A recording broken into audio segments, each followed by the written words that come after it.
Coming up next is Current Affairs in Focus with issues analyst An Jae-woo. As the majority of international sanctions on Iran have been lifted, from a Korean perspective, now the question is, what influence will the unchaining have on the two Koreas?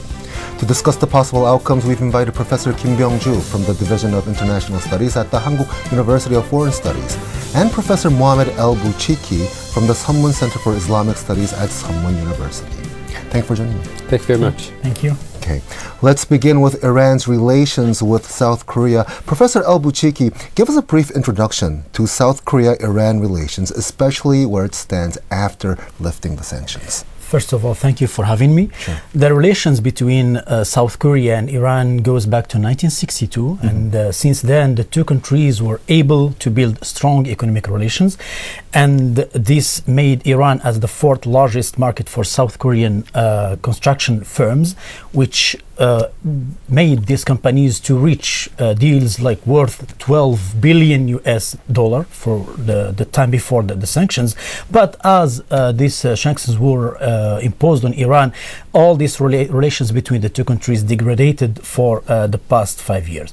If we see before the sanctions, the trade exchange dropped from 9.2 US billion dollar in 2014 to only 5.6 in 2015. Also, the products for Iran auto steel ships really dropped from 24.3 in 2012 to 15.7, which is like a drop half in 2013. Thus, we can say that the sanctions really badly affected the relations between the two countries. Okay. Well, zooming in on the two countries' economic relations, how does your overall assessment on the impact of the sanctions relief go? Now, as these sanctions were lifted on Iran, lots of countries are rushing to the Iranian markets. Now, not only it's only for South Korea, for Japan, for China, for India. So all these countries are running to take part of the share of or the cake of the Iranian market. Yes. So now for South Korea is really trying to see the benefits and the opportunities that given for many Korean companies in the Iranian market. Okay. Yeah. Professor Kim, your overall view on what impact terminating the sanctions will have to South Korea and Iran's economic ties? Well, we are very well aware that overall Korea is very excited about the lifting of the sanctions for sure, because as Professor mentioned, there are different possibilities of Korea getting back to the old normal when Korea really had a very active interaction with Iran. Then so very much excitement that we can sense on our side here for sure. But there are other variables that we have to keep in mind as we go forward.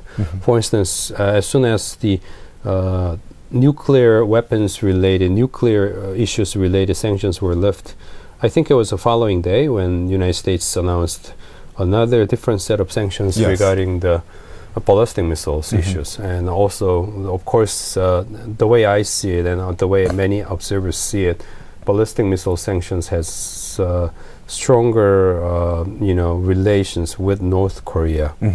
So here it's a very complicated dynamics that we see on one side. I mean, it's not the entire picture for sure. It's just one part of the picture. Big part of the picture here that we see is lots of excitement going forward, recovering the economic interaction with Tehran for sure. But there's that small segment inside the picture that we have to be well aware of. And having said that, of course, overall, talking about the big picture, big part of the picture here, I believe there is a economic ministerial meeting scheduled coming up between Tehran and Seoul in February. So there will the two countries will iron out the overall foundations for recovering the economic interaction between the two countries. So from the governmental perspective or governmental level, that will be a big starting point, the way I see it. And another factor that we should keep in mind is also, in terms of international competition, we see Xi Jinping going around Middle East, meeting with heads of the states in Iran and Saudi Arabia and so on. So there is a little bit of a competition factor. It used to be China and Korea used to belong to like China and Korea, two countries, used to form some kind of like cooperation structure, where China was doing different level of things, manufacturing, construction, and while Korea was different, a little bit more high value added stuff. But now China is fast becoming a competitor against South Korea.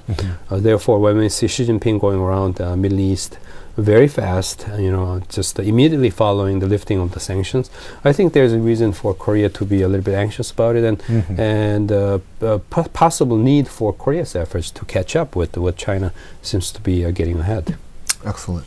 Okay, now zooming in even closer to the economics of dropping the sanctions, let's now cover the oil market in more detail. Professor Bouchikhi, tell us about what South Korea can expect in oil transactions, along with the spin-offs, such as South Korean construction and energy companies landing considerable deals in developing drilling plants and related facilities. Yeah, South Korean companies now are seeking to have more deals on oil field, and especially like we have two big firms now, as Hyundai Oil Bank and SK Innovation are the two big South Korean energy companies that are working. They were working in Iran, and I think they are seeking to have more deals there. Also, not only for the oil companies, but related companies, which is for construction companies and steel companies, especially POSCO, which really had a huge market for years back in Iran and lost this foot there. I think it's a great opportunity now for these companies to have their foot in the Iran market. And as Professor Kim said, it's not as easy as we think, because now Iran, it's under the eyes of all the international and regional players, so everybody is trying to take part of the cake. Okay.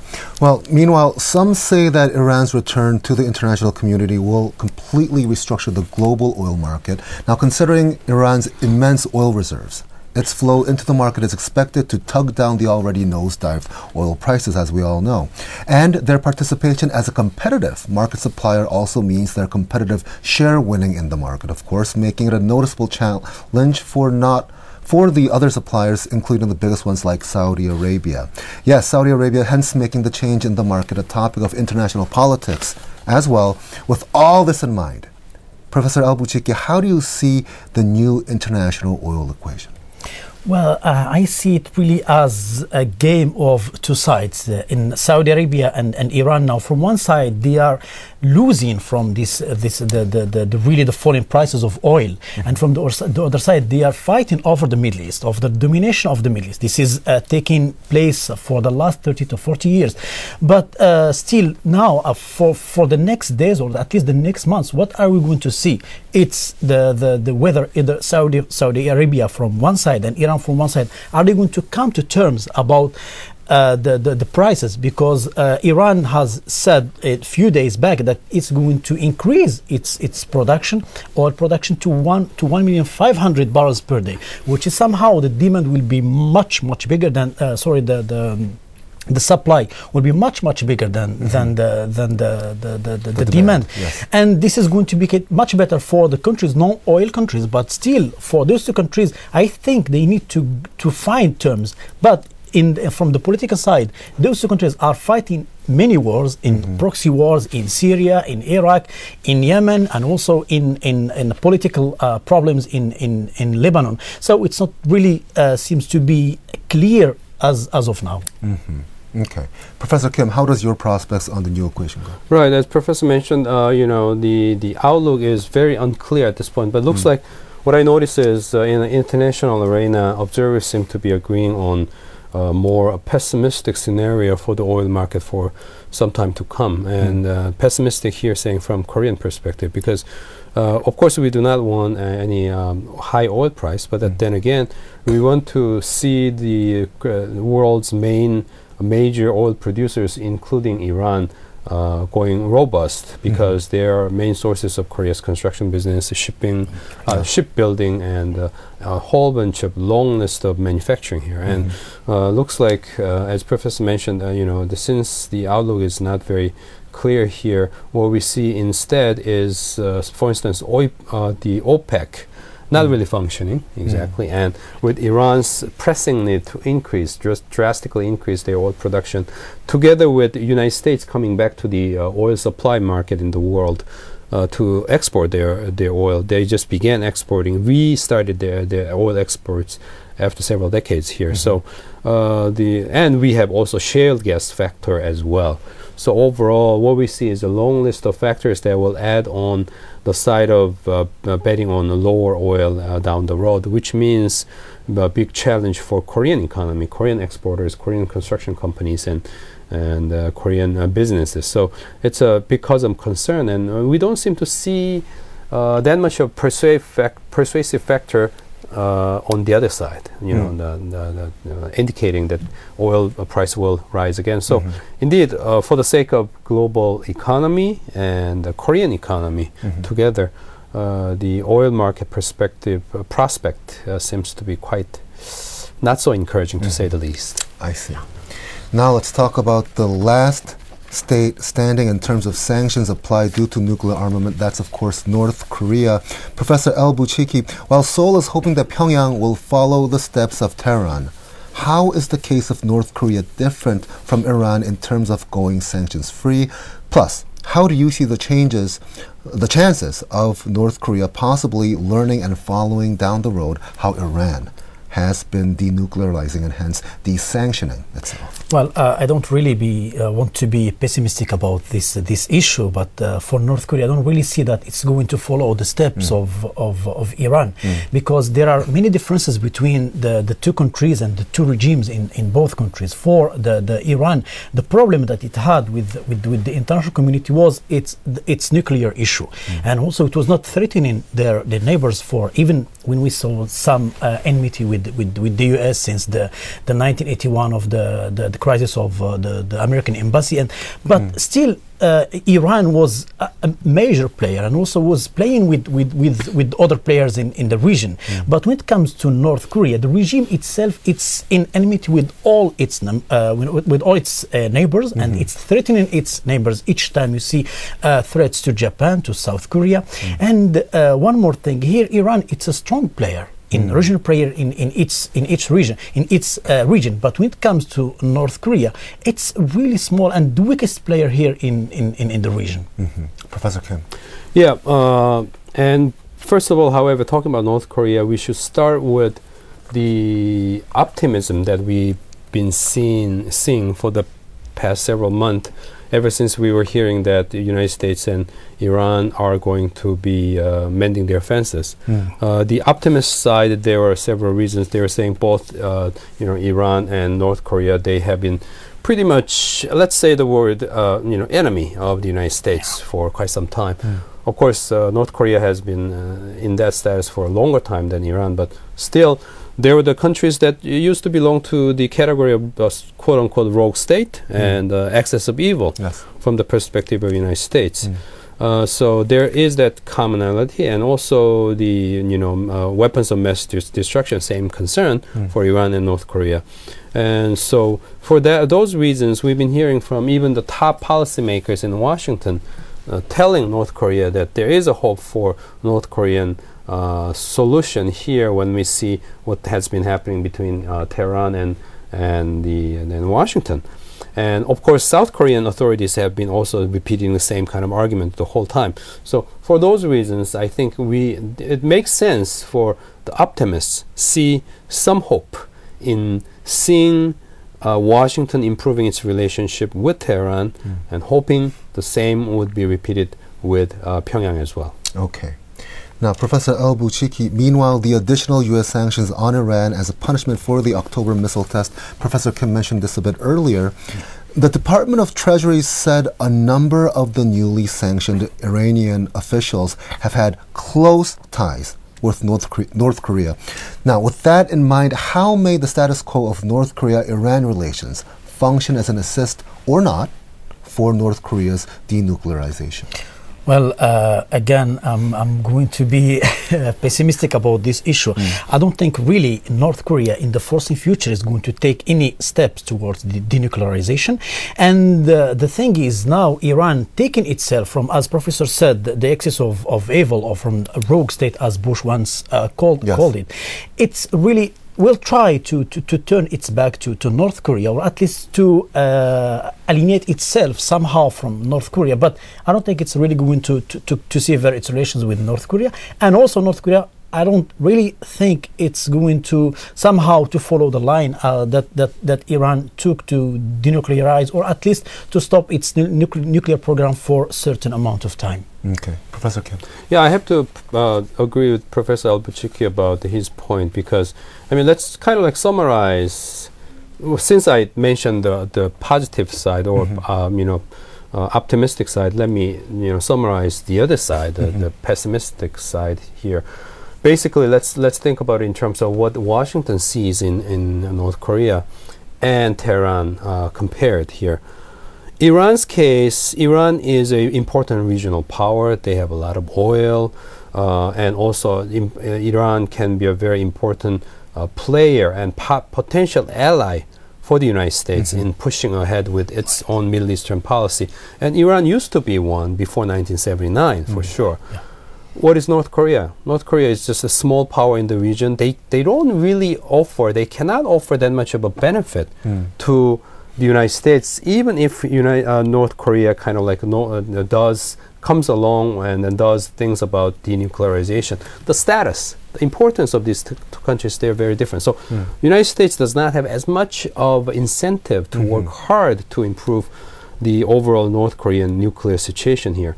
The attitude is very different. Iran has been always saying they were working on the civilian use of nuclear weapons, and they never specifically mentioned the nuclear weapons threat. But North Korea has gone far ahead, and they've been using all these very, the hostile words on the United States. So that has already hurt a lot of trust on the United States. And they have broken a lot of promises many, many times, unlike Iran had. Iran did not do as much of that kind of terrible things in the past. And also the progress of nuclear development, there's a big difference.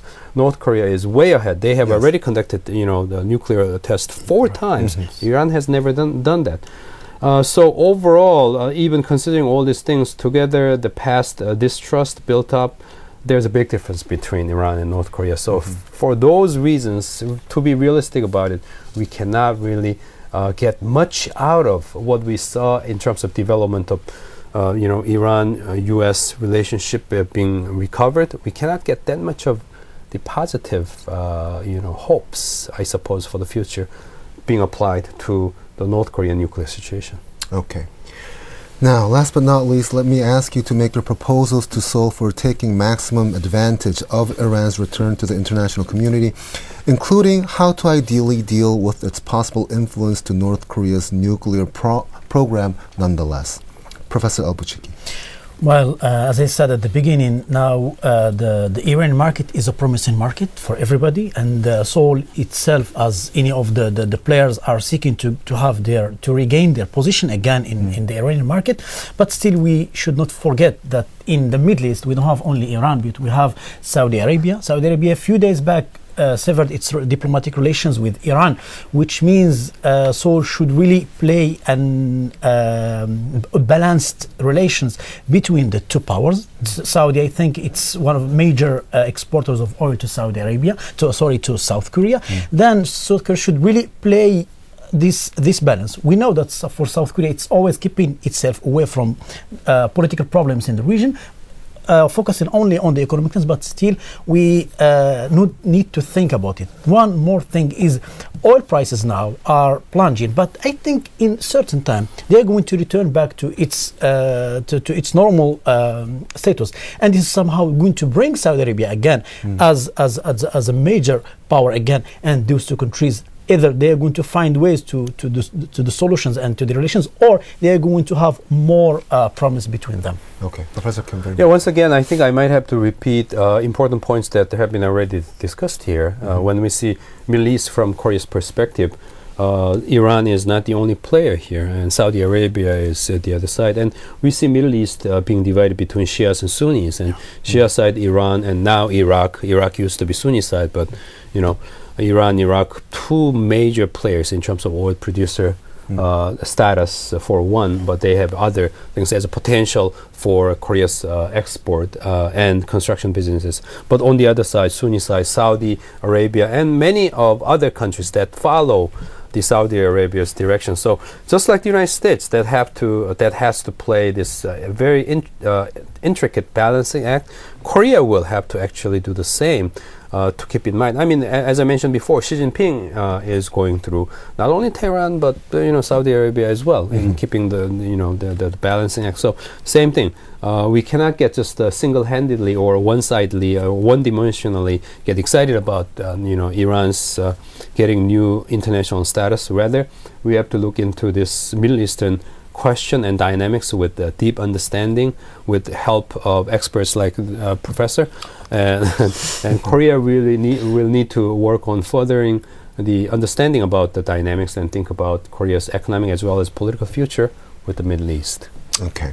That was Professor Kim Byung-ju from the Division of International Studies at the Hankuk University of Foreign Studies and Professor Mohamed Bouchikhi from the Sunmun Center for Islamic Studies at Sunmun University. Many thanks to our guests and for Current Affairs in Focus. This has been your host, An Jae-woo. Goodbye.